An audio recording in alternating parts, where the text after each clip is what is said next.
नमस्कार दोस्तों। आज आपके सामने the Buddha's wife the path of awakening together जेरर सरे और सैमुअल सेम द्वारा पुस्तक लिखित के पिछले अध्याय के अगले क्रम के साथ आपके सामने उपस्थित हूँ। आइए दोस्तों, उसको बड़े ध्यान से सुनते हैं। छोड़ना भी कई रूप से हो सकता है। सभी छोड़ना शारीरिक नहीं हो सकता। जैसे कोई दरवाजा छोड़कर चला जाता है या मर जाता है। छोड़ना जाहिर है मनोवैज्ञानिक है और भावनात्मक होता है। शारीरिक रूप से वहां होना लेकिन वास्तव में मौजूद ना होना, अलग अलग पड़ जाना या विचलित होना। हम सभी रहने या छोड़ने के ठिकानों के बीच घूमते रहते हैं। बुद्ध का अपने परिवार और पुराने जीवन को पीछे छोड़कर बेघर हो जाना आसक्ति या बंधनों को त्यागने के रूपक के रूप में समझा जा सकता है। उनके बेटे का नाम राहुल वास्तव में बंधन का अर्थ है। यह विशेष रूप से प्रासंगिक है क्योंकि बुद्ध की शिक्षा आसक्ति को दुख का मूल कारण बताती है। यशोधरा की कहानी सम्मोहक प्रश्न उठाती है क्योंकि रिश्तों के भीतर स्वतंत्रता हो सकती है। आसक्ति और वैराग के बीच एक मध्य मार्ग। क्या हम अपने आसक्ति को कम करते हुए विशेष रिश्तों के भीतर विकसित होना सीख सकते हैं? क्या दुख से मुक्ति पाने के लिए एक साथ आगे बढ़ने का कोई रास्ता है?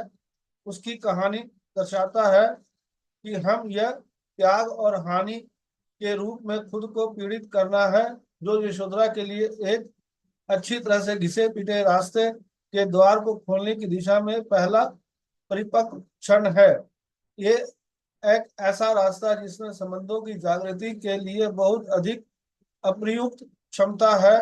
उसकी आंतरिक दुनिया हम में से कई लोगों को लोगों के साथ प्रतिध्वनित होती है। हम संबंधों में उसके दुखों को जानते हैं, अपने स्वयं के नुकसान, अलगाव, तलाक, प्रियजनों की मृत्यु में भयानक नुकसान खतरनाक है और समय के साथ नुकसान की दृढ़ता और असहायता थका हुआ देने वाली घातक है। छोड़े जाने का सर्पिल फ्रैक्चर बहुत मानवीय है। यशोधरा का जीवन कहानी उसे इस जीवन के अंत की ओर ले जाती है, जैसा कि वह जानती है कि वह बस पुराने तरीके से वापस नहीं लौट सकती क्योंकि रास्ता एक मृत अंत है। लेकिन वह अभी भी नहीं जानती वह कहाँ जा सकती है। उसकी हताशा अकेलेपन, अवसाद, आत्महत्या या पागलपन की ओर ले जा सकती है। पर हम में से बहुतों की तरह कभी कभी जल्दी, कभी कभी धीरे धीरे टूट सकती है और जल सकती है। लेकिन उसकी हताशा उसके सामने आने वाली प्रक्रिया कुछ और कुछ नया होने की संभावना पैदा कर सकती है। यह जीवन का एक नियम है जिसे यदि हम भाग्यशाली हो तो हम सभी सीखते हैं। हमारे मूल में पीड़ा हमें जुड़ाव और समझ की ओर ले जा सकती है। जब यशोधरा चिल्लाई तो सबने सुना। बौद्ध धर्म की महायान परंपरा में देवी क्वान पिन को करुणा की बुद्धिस्ट के रूप में जाना जाता है। वह जो पुकार सुनती है, जो जहां भी जब भी पीड़ा की पुकार होती है प्रकट होती है, वह निराशा के सामने उत्पन्न होने वाली करुणा का प्रतीक है।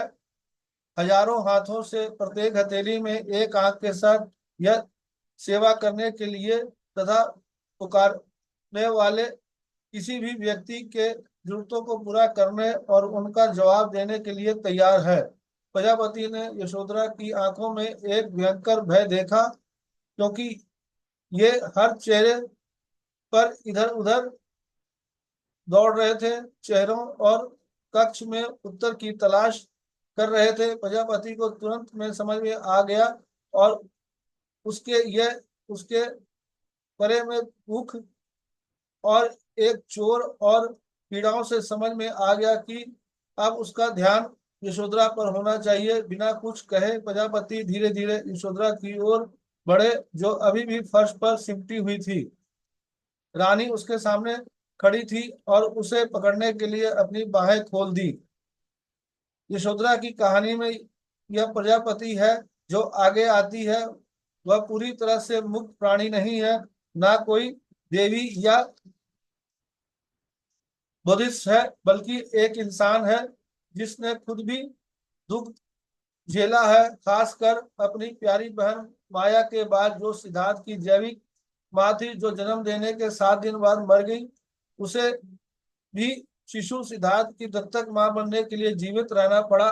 भारी दुख और साथ रहने की भाविक प्रतिबद्धता के इस नक्षत्र की पुनरावृत्ति प्रजापति को अपने जीवन के अनुभव, अपनी बुद्धि का उपयोग यशोधरा को लाभ पहुंचाने के लिए करने की अनुमति देती है। यशोधरा को हताशा का उपहार और आवश्यकता से जन्मी इच्छा माँ के रूप में जीवन चुनने की इच्छा प्राप्त हुई है। इस प्रकार वह प्रेम से ऊपर उठने और प्रजापति की बुद्धि प्राप्त करने के लिए अपने पूरे अस्तित्व को खोजती है, जिसे आगे बुलाया गया है। प्रजापति की करुणा उसे उस शक्ति से आगे ले जाती है जिसे वह पहले अपने भीतर जानती थी, ताकि वह यशोधरा से मिल सके, जो एक साथी इंसान, एक महिला और एक माँ के रूप में दुख में मिलने और मिलने के जीवन के माध्यम से विकसित हुई बुद्धि के साथ है। प्रजापति एक देवी नहीं है जो पूरी तरह से तैयार है और सेवा करने के लिए तैयार है, लेकिन उनकी करुणा और बुद्धि उस व्यक्ति की पीड़ा को पूरा करने में उभरती है जिसे वह प्यार करती है।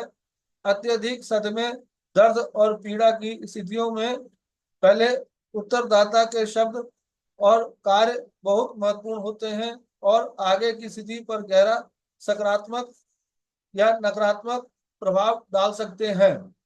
एक डॉक्टर बुरी खबर कैसे देता है, इसका उपचार रिकवरी के पूरे पाठ्यक्रम पर जबरदस्त प्रभाव पड़ता है। प्रजापति के करुणामय शब्द और मजबूत संबंध परक उपस्थिति इसकी प्रतिध्वनि करते हैं, जैसा कि वह यशोधरा से कहती है। दोस्तों, ये अध्याय यहीं तक, फिर आगे अगले कर्म के साथ फिर आपके साथ कर पेश होऊंगा। धन्यवाद। Thank you.